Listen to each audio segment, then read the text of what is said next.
Herm Edwards is here. That means one thing, Sunday Night Football is over. And when that game, the last game of the season, comes down to the way that one did for a playoff spot for a division, oh my God. I mean, it pretty much encapsulated the season, did it not? Chaos, drama, and you didn't know who was going to win. Two great quarterbacks in the fourth quarter making plays. Back and back and back it went. Let's show you what happened here. We pick it up. Steelers are down 24-20, less than a minute to go. Aaron Rodgers, wide open. But the question is, how is Calvin Austin so wide open? There you go, right there. Ball down, touchdown. The turf came out from under his foot. He falls down. So now the Steelers are up 26-24, but Boswell missed the extra point. So it's just a 2-point game. And then Lamar to Isaiah Likely inside the 25-yard line. So again, if they kick the field goal, it's a win for the Ravens, and they win the division, and they go to the playoffs. So Tyler Luke, from 44 yards away, wide right.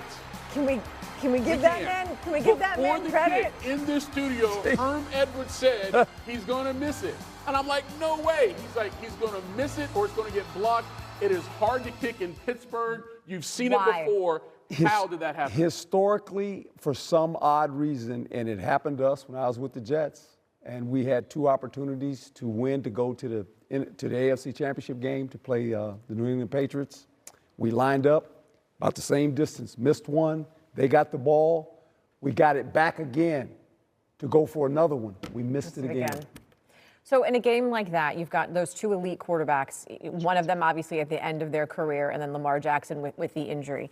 Now you've got the Steelers moving on to the postseason. What did you see from Aaron Rodgers that sort of makes you think that this could be something in the postseason? The big moments are easy for Aaron Rodgers. This is why they went and got Aaron Rodgers. If they don't have Aaron Rodgers, they don't win this game. I mean, he made some big-time throws.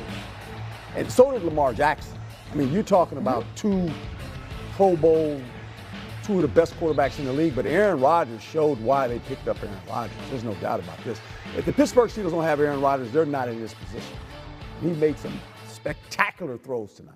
But that is against a team that is fighting for the exact same position. When you get to the playoffs and you're playing better teams, does that same thing still obviously really good season? Does that still apply in that Texans defense? Yes, and that's something he's going to have to deal with, the Texans defense. Everybody's going to have to deal with the Texans defense. There's no doubt about that. They don't allow points. What is your concern with Pittsburgh, though? Because you were talking about they can't really defend anybody in the passing game. That's exactly right. They've given up 30 touchdown passes.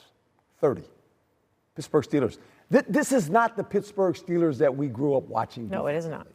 Right? No. And without Aaron Rodgers, they have no chance. But Aaron Rodgers can score points.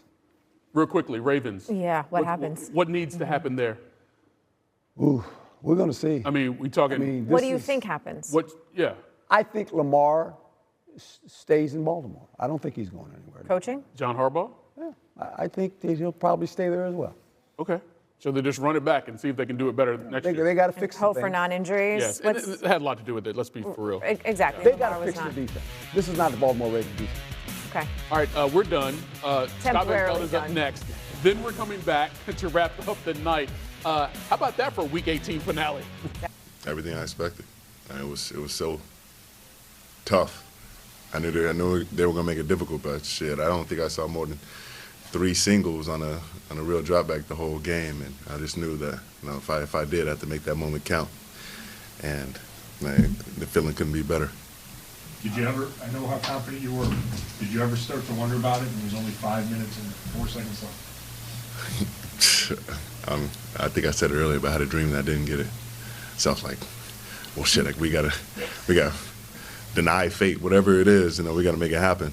And I just went into it and still had the utmost confidence in myself and my preparation and in my guys, man. I couldn't do it without them. They were supporting me, trying to find ways to free me up, get the chips off me, get the doubles off, and eventually, we just made it happen as we have all year. Miles, what did it feel like when your teammates put you up on their shoulders and David's putting the fake crown on you, and just what was this whole celebration like? It was special.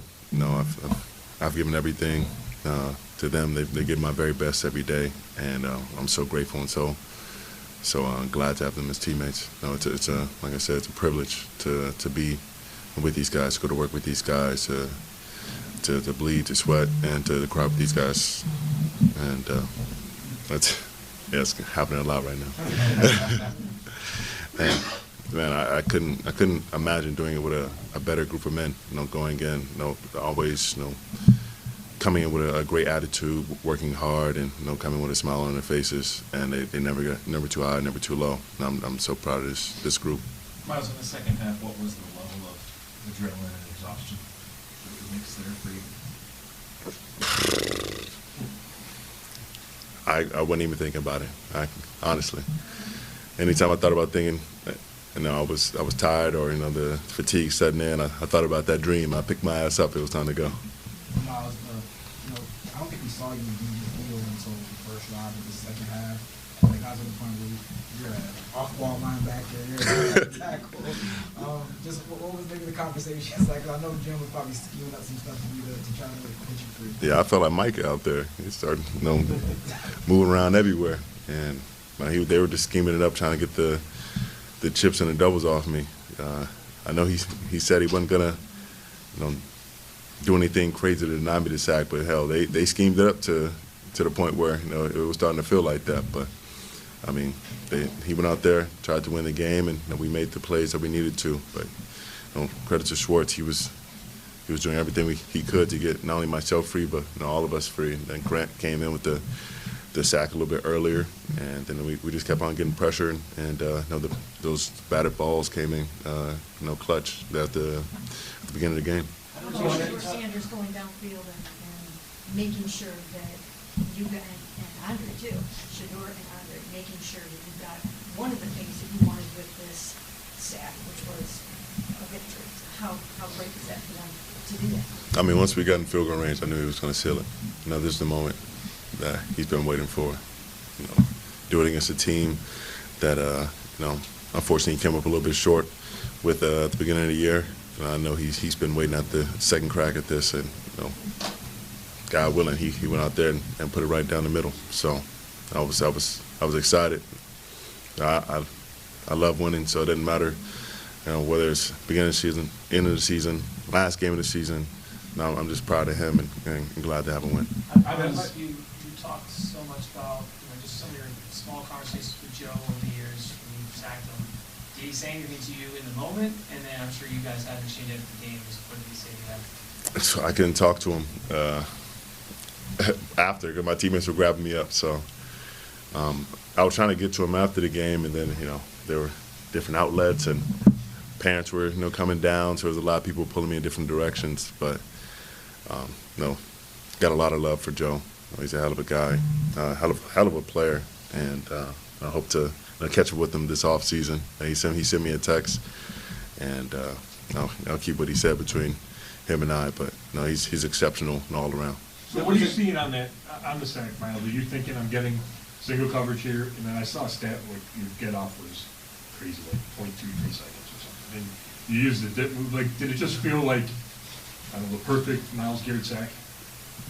Yeah, I mean, that was the stereotypical sack for me, getting off, doing the chop, and then right into the dip.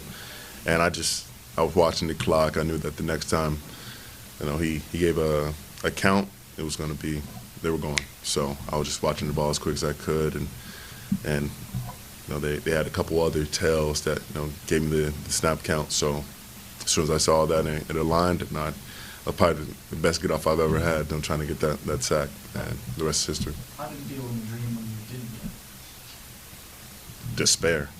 Like I was scared as hell. But shoot, I woke up at 7 or 6:30, and I was like, I told my guy John, I was like, let's eat, let's talk. But we gotta talk through this and just prepare early, because there's no way we're gonna allow anything in the way of history. Miles, you talked to go back to Joe. Just there was a couple of times it looked like you had him right there, and then there was one in particular where he kind of pump faked and then takes off on a run, and he kind of almost like he looked back at me. That shit was disrespectful. He knew who was chasing, but I mean, credit to him. He's got wheels. Anytime he's healthy, he's a threat to scram out the pocket. And I was just like, please, somebody just pull him up, like, or stay behind the line, do something, run out of bounds. But I'm glad to go against a competitor like that. Miles, I guess bigger picture, there's so much swirling outside about the future, Kevin, or whatever. Just what does it say about you guys in this group as you finish the season with the dramatic win today, but also you win 2 in a row? I mean, got to be the same person every single day. Come with that same intensity. No matter the result, the outcome. You do this for the journey. There's suffering in the journey. There's failures in the journey. But that's the price we pay for giving everything that we have. No one's gonna win the Super Bowl every year. No one's gonna go to the playoffs every year. But that fight to get more, to achieve more, wanting more for yourself and for your teammates, that's what's going to drive us, to success. And coming off, 2 wins at the end of the season, especially against teams that we lost earlier too. That's kind of momentum we need to carry into the next season. We need to appreciate and be grateful for the guys that we have around us, and look forward. I know you're careful about curating your walk-up songs here. I just settled on Kanye for this one. I wonder. Hey, find your dreams come true. I've been waiting on this my whole life, my whole football career. So I knew I had it in me, and damn, I wanted that 25. But they made it real difficult these last 2 games, especially. But really these last 3. So that'll be the next journey. Trying to go out there and get 25. How are you going to celebrate this? Scott and Mary Kate. I was just saying, how are you going to celebrate this? Some pizza and some ice cream. Probably get some Garrett oatmeal tomorrow morning, and then sometime soon, go back to Texas to see my family. So Miles, they showed your parents, embracing in the stands, and your dad had, a camera lens sort of like almost bigger than his head. And it just, what does it mean to you to share this moment with them? I try to tell them you gotta stop bringing that thing.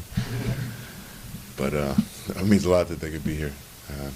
I wanted to do it for myself, but I wanted so much to bring pride to my last name, my dad, my mom, and all those who came before me, especially my grand, who hasn't been here for a while to see this. But I carry into the game every single time I walk onto the field. So that's kind of pride I walk into every single time I walk into the field, whether it's practice, whether it's games. I'm just knowing and grateful of who came before me, who made this possible, and it's a privilege that I'm even here, not only playing the game with the Browns, but even doing this in general.